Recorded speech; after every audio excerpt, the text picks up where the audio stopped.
And so we therefore come to item number 9 on the agenda, which is the Council's submission to the Ministry of Business, Innovation and Employment on their freedom camping proposal. To get that on the record, I'll ask Councillor Linda Cooper to move it. I'll second it. We have Kataraina Maki here and Rebecca Foreman as our advisors, but I'll ask Linda Cooper as chair of the Regulatory Committee just to introduce the item first. Okay. Thank you. So as we have heard, the government is looking at making some changes to the Freedom Camping Act 2012. And as usual, local councils have the opportunity to submit, and we've been developing, our staff have been developing that submission over time with, and have asked councillors and local boards to send any type of input they may have. I've been approached by a couple of councillors myself, and I'm reassured that their views have been reflected in the submission. And as much as, and all this isn't about so much about implementation, that'll be our problem at the other end of it. It's about what the government want to do to, I guess, might be a bit biased here, but make this a little less permissive, because we know that causes a few problems for us, but we'll deal with that in our bylaw. So this is not about the bylaw, it's about the legislation under which we will develop a bylaw. Thank you very much, and you'll see that the main thrust of the ministry proposal is to make it mandatory for vehicles to be certified self-contained, which Council will support. They've recommended making it mandatory to stay in a vehicle unless that's self-contained, unless it's staying on a site with toilet facilities, and that is not proposed to be supported because of the difficulty of enforcement of that provision. The third is to improve the regulatory tools for government land managers, and the fourth to strengthen the requirements for self-contained vehicles, and both of those are supported. Rebecca or Kataraina, would you like to speak to the paper in addition to Councillor Cooper? Thank you, Mr Mayor. I think probably between the two of you, the main points have been covered off.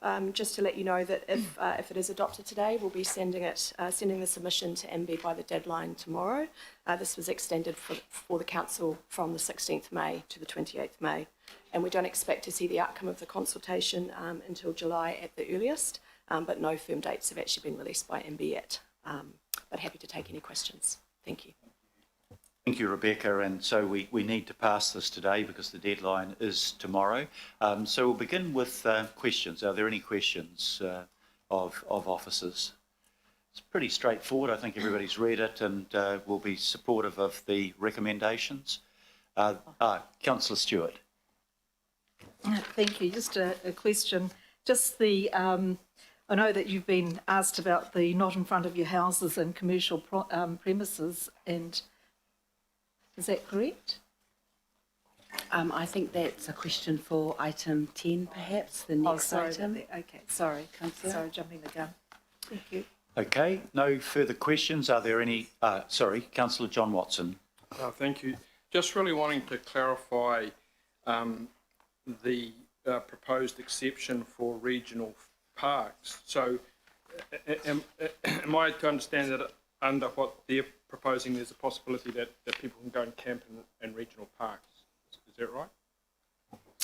Through the Chair, yes, that was what they were proposing. They suggested that there would be an exception to the requirement to stay at a site for toilets if you're on public conservation land or regional park land, which they considered to be equivalent to conservation land. However, we have not supported as a council that proposal, partly because we consider it would be unworkable for regional parks. Okay. But that's not to say that individual regional parks can't still be scheduled as prohibited through the bylaw, where there's justification to do that. Okay, so in practical terms, at the moment at regional parks, or a number I'm familiar with anyway, the gates get shut. People that stay in self-contained vehicles pay a charge of some sort to stay there.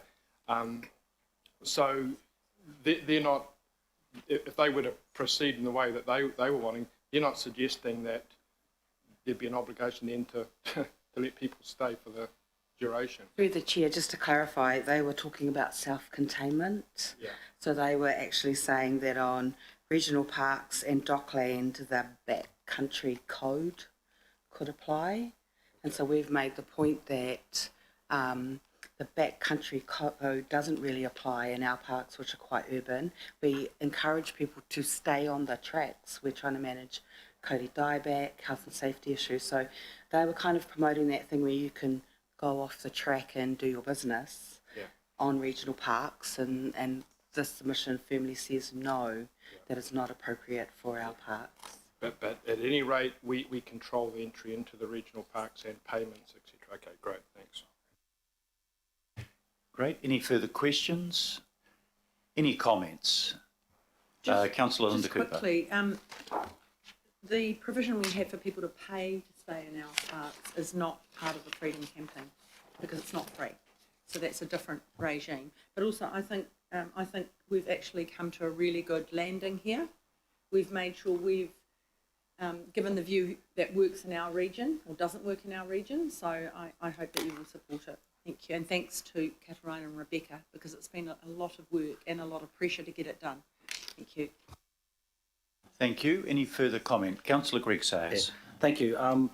A comment just in terms of, I guess, compliments on the paper. I'll support the paper.